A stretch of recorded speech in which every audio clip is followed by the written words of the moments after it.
Alright, so I think this is going to be quite a good match today, don't you think, Andre? Oh yeah, well probably. I mean, this is obviously the qualifiers, so we've really not seen much gameplay from either of the teams. Yeah, I think the only player we've seen gameplay from is HP Whoops at the moment. Yeah. And we saw him. I think it was Wednesday. We saw him play off against Steven sucks at physics. Steven's bad at physics. Sorry, Steven's bad at physics, and that was a very close game. So I hope we get another 9-game series. To be honest. Anyway, looks like a pretty standard set of bands, except for perhaps that Maestro. I was doing some research and I saw that Maestro has been played a lot by oh, what's his name? This is a good question actually. By Thick Pumpkin. Thick Pumpkin plays a lot of Maestro at the moment, I've heard, and obviously the Jackal band is as usual. Nomad's quite good at counter roamers, which we've seen a lot of from both. Well, yeah, I mean, both teams when I was doing research, and obviously Mozzie is a very strong op in 3v3s. You've got to do a bit of roaming in a 3v3, really. You know. Definitely. I think that's one thing that Steven's bad at physics lacked was there was too much anchoring from there, to be honest. Definitely quite a trap and bait heavy play from thingy. From map gaze. Map gaze, indeed, it does look like that. It seems that there's quite a we got an Ash and a Sophia, so we got some nice breaches and a fuse. So this is going to be quite interesting. Loaded Steven. Well, let's see how they're on. Attackers locate the biohazard container. So when did they go? Locate the biohazard container. Oh, okay. No, basement. Yeah, that's quite standard. Basement's probably the strongest.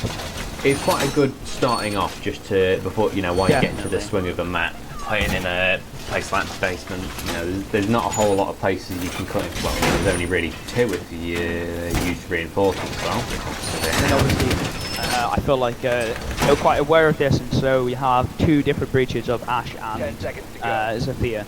Admittedly, in order to get through basement, so you don't have to just go on right stairs. The Frost is quite an interesting play, I guess, for basement. Normally, most people would use it on Windows, but might catch some more people off guard if definitely. They will think of some good places to utilise. I like this alibi Frost combo because I think when it comes down to it, when they're actually trying to breach and you're shooting the Frost map, you might accidentally hit the alibi and not be able to kill the map the trap in time. Looks like H Groups is going to be having a very strong upstairs play. It does indeed. It looks like he's roaming. I wonder if they're aware. This seems to be quite a hard breach onto the east side of the building, with 3 players all focusing on one part. I mean, we've seen this kind of gameplay before, where we have all the attackers going in one place, which doesn't usually work out very well, does it? It does not usually work, indeed. I think when you only target one set of one area, it's a lot easier for defenders to protect it. That's an interesting fuse from looks like he destroyed a friendly drone just there. Not exactly the best plays.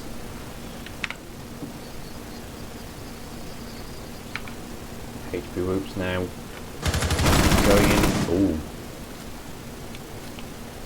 Interesting kill. Downstairs. Ooh. Oh, that was a very close exchange of fire right there. So there's 2-2 in the end, and with Thick Pumpkin down and Henry Whoops, I think that's the best of each team. This is going to be an interesting rest of the round. Well, it's definitely not very good when your alibi dies, because it then removes a very large proportion of that sort of fear factor. Indeed. Indeed. The alibis give. Much Once again, very, Funky very Pants different gonna- from frost traps or a little bit there. smoke and alibi. Kind of useless once they're dead. The traps. There's Funky Pants and James rubbing backs. No knowledge of each other. We're in the last 40 seconds of the round, and they are yet to be in a position that they have knowledge to get onto the site. And I'm pretty sure that was a lovely ass charge right there. Just have a look at James. James MG 21 holding site. Lovely 20 seconds last of the round. Smoke is excellent in this period of time. And and he's down! By Funky Pants on a double kill. Oh, and Funky Pants dies, and this is very close. 10 seconds. Contested. Oh!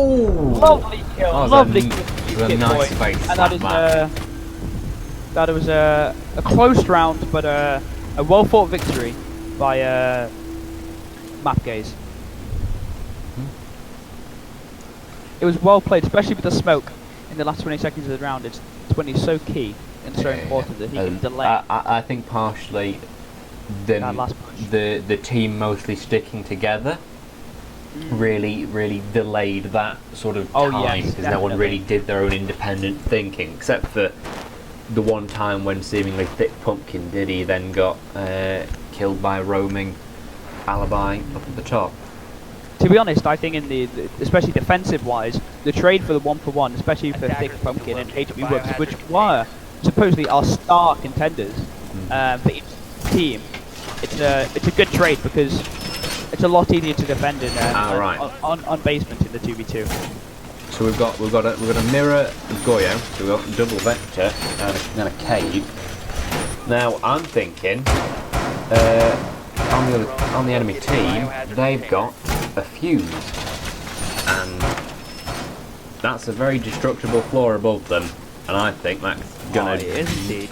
I think if they use that well, they've got this round 100%. That is definitely possible. I mean, Kaid could always, if need be, try and. I don't think there are no hatches above the floor actually. I don't know how Kaid's been working with.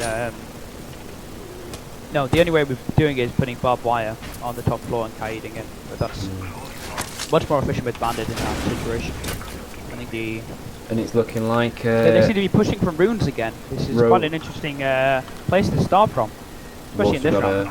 Roaming HP Whoops again, which is as you expected, perhaps HP Whoops HP Whoops seems to probably be roaming most rounds, and I think also unaware that they're all three are pushing at the same time.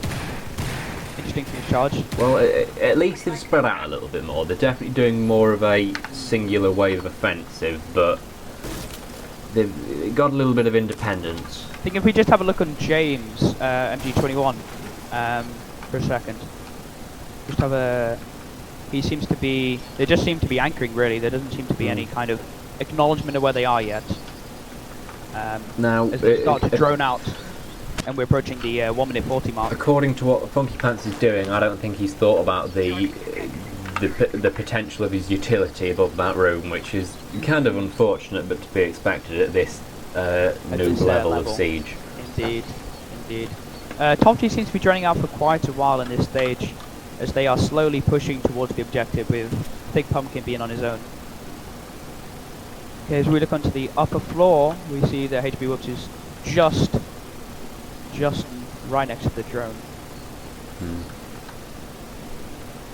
Thick Pumpkin pushing on the hard north side, while Tofty is taking a late breach with the time of 1 minute closing up in. There doesn't seem to be much of an agenda at the moment. They're just kind of sweeping the area, and there seems to be no real agenda on getting actually onto the point. 1 minute remaining, so HB Whoops is holding quite a nice site there actually, and I think an unexpected prey. Oh, no, he's not going to hold that site anymore. Oh, will he go? I feel like a jump off the balcony could be an amazing play here. He's done well. Could definitely. Oh, or perhaps the flank. The flank, in fact. The flank is working, and we're only on 35 seconds left of the play. Oh, if this flank is pulled off, I'm pretty sure this is a complete free win.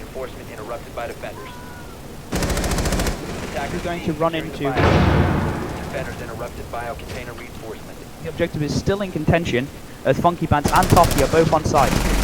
Oh, it's a 1v3 at the moment now. Oh, totally by James MG21. Let's see that last double kill right there.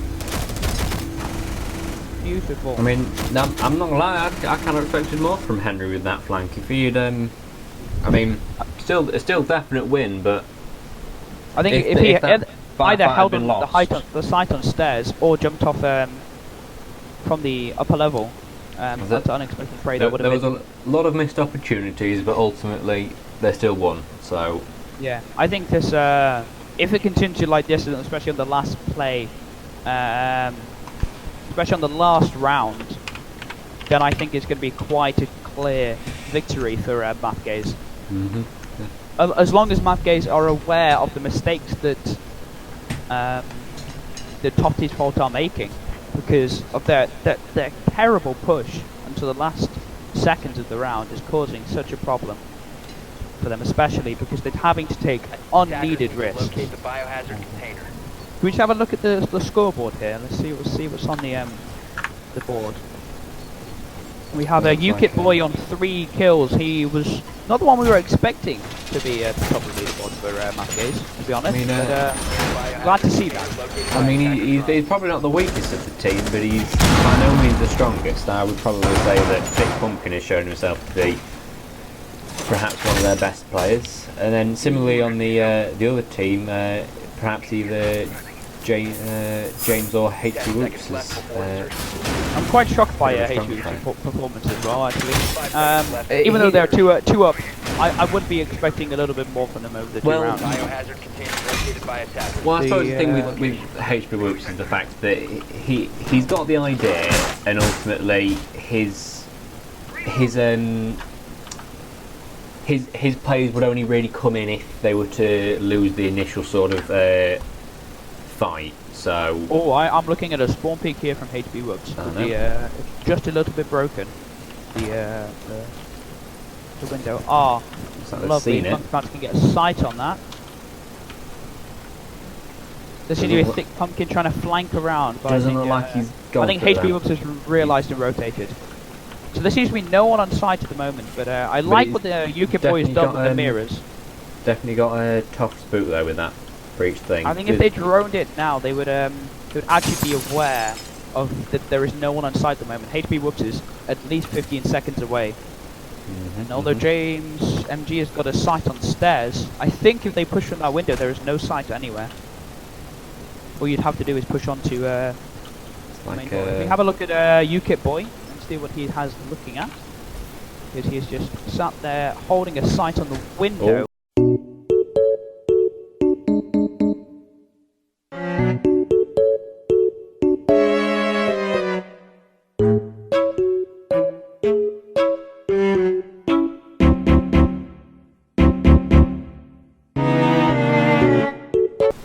Although it is double oh! That reaction time. Lovely. Jesus. Lovely kill there. Didn't even realise the glass was broken. Very, very nice kill. Very slow kill though. Very. I mean, if he had lost that. That could have been the end of the round. Oh! Thick Pumpkin has just been killed, and that is looking like the end of the round for this one as well. Unless Funky Pants has got something up his sleeve. I think the is about to finish the round for them, actually. A quick push. HP Whoops is rotating round, and that is it. And that is 3-0 to the Mapgaze. And this is looking like a quite convincing win at the moment, would you say, Andre? Well, I mean, from practices and even Pro League, it's definitely defense seems to be a lot stronger on this map than attack. Definitely. However, I feel like that wasn't the only problem in Toss Fault, how they played each round. It seemed to be a very slow push and a very lack of knowledge. Right up until the point where they were forced to be in unnecessary situations, and had they had the awareness, they probably could have. Let me give that credit. They definitely sped up at dying that last round. So. Oh, definitely. But I think Just something that it seems to be there's a lack of synergy between the players. But then seemingly they were a lot faster in that round, but then they didn't do as well. So indeed, so you have to take it. Anyway, the first round was the closest round actually. Yeah. Well, we've got a Habana Thatcher for the map gaze combo. It's pretty good. I'm liking that actually. I think it was Habana Thatcher. It will definitely be very beneficial if they're in basement first, but they're not. So so they went top floor, and to be honest, this was the best round for map gaze. Now, I'm not gonna lie. Going in the study for your first objective is well, it's quite hard to hold study, I'd say. You know, like I would say study is definitely not the easiest, especially without a mirror or something. I mean, we saw UKIT boy bringing the mirror, which worked very well to his advantage. 5 seconds to go. But then Aviator's room is the kind they haven't brought anything. So I don't think Armor's even been. Oh no, it has been took down. I apologise. You must have destroyed it. It's going to be interesting to see what goes on, and I mean, I like this already. I like this a lot more than. They've spawned independently. They have spawned independently. There seems to be 2 pushing on the main side, and I'm pretty sure HB Woods is there as a counter roamer. That's what I feel Habana's there for, which is not what I would have thought Habana would have been for. UKIT boy is going to be putting a cluster charge on that wall. Doing much. Well. Thick Pumpkin hiding in that observatory. HB Woods. I think the winner of this fight, if they actually go into combat, the decider of the winner of the round. I think basically it's either Tofty is pinned down. Fault. It's either Toff's fault shows that they're capable of doing a solid defence in this, or that is it, really. Can we just have a look on Tofty, because I don't think he's on a reinforced wall. No, he's not. He's holding sight on him. Bold strategy, that. Bold strategy. Bold strategy. And all it would take is a little blitz through that thing, and he's gone. There seems to be a lack of pings for communication. I don't know what Funky Pants is getting shot by. Perhaps I should have been shot by HB Habana on. James has definitely gone in now. And droning. We're approaching the 1.5 minute mark. We've just hit that. And this seems to be a lot more aggressive push. Oh, there seems to be a trade of fire. Oh, that bearing 9 play was not. That was not pretty. That. Attackers securing the container. And that was a good rush, good straight rush from the and it's lovely by Tom. That is a 2-1 fight, and it is just Charles Green holding sight. Just HB Whoops versus. Does he know where? I think he does know where HB Whoops is. Let's just have a look on the overlay. This going to be this obviously will be the decider. It's basically a 1v1 right here. Now, will he use Toft as bait? I think he will. I don't think he's going to res him. Definitely needs to make sure that. Keep checking that left corridor. Gotcha, bitch! He didn't check that left corridor. But he got it. Beautiful! Beautiful! Very nice. Exchange of fire right there, and as I said, that was going to be the decider of the round, and it was indeed. Literally the decider of that round. And Thick Pumpkin with his redemption round. His Puppy Fault try to grasp back. That was definitely a bit touch and go, though. I think if Thick Pumpkin had been caught just off guard, being a little bit too far out, he would have been done for. Definitely, I think that might have been a misplay from HB Woods, to be honest. Might have expected a little bit more from his aiming there. However, we've got a pulse. The quality was not amazing, so I cannot tell perfectly how that exchange of fire properly went.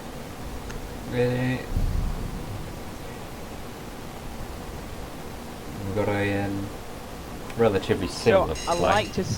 I like to see more confidence from Thick Pumpkin right now. He's playing Vigil, he's playing Pulse. I like to see this, especially the dying round. I believe he was last on the leaderboard not too long ago, so he's really upped his game. Same with no, he was second. James. He was definitely second. Even Tofty getting his kill in this first round. is very impactful. It looks like the team is at the change of heart and is hopefully you can see along the series. Well, correct me if I'm wrong, but I'm feeling like Matt Gage are playing almost expectantly on Toft's fault to go in basement with the Thermite Thatcher combo. But it's just not happening, is it? I think that is and it's really ruining that sort of utability of the Thatcher and Thermite. I mean, they're both very good operators on their own, but yeah, both guns are great. However, they are not utilised at all. I completely agree with that, actually. I think that's quite a calculated play. If they are understanding that what they're doing there, that is great. There seems to be all three attacking from runes this time. As I feel like they had to change something up. It was a very close round, like the first round for their defense was. And I do hope that we see a longer series. See, my prediction was 4-2 to Matt Gage, but I will hopefully be pleasantly surprised to see it go to a. Now that is a play and a half that from HP Woods. I didn't even know. That's good pressure. Oh, and Rookie's down, and just like that, it is a 2v3. Ooh. With James running it out, I think. Got flushed out with that Capitao there. That was a fantastic play there.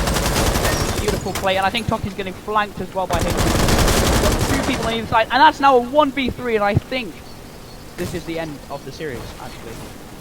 This probably will be the last round. Oh, lovely play. I think this one might be. Oh, he's gonna hit. Oh, and then that Capitao usability.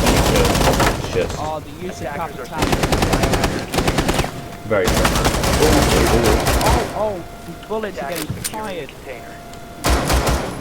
Wrong direction. What you say? Oh, that you only meant well, 'cause you did. The series, and that is a 4-1 victory to Matt Gage. Wouldn't say that's too much of a shock, but I was definitely expecting a harder contest. I was kind of feeling like they just didn't really get into the swing of it too quickly, did they? They just sort of. I think choosing attack on Villa, I believe they chose attack, and I think that might have been the wrong decision. I think momentum caused Matt Gage to have such a pressure. Might have not been as obvious had they not gone an attack on the first 3 rounds. Yeah, I mean, there was definitely a lot of plays in that could have been avoided. The very sort of stick together mindset that Toft's Vault had at the start, it really didn't pay off well for them, because those initial losses in that almost sort of warm-up phase of getting back into the match. I completely agree with Andre.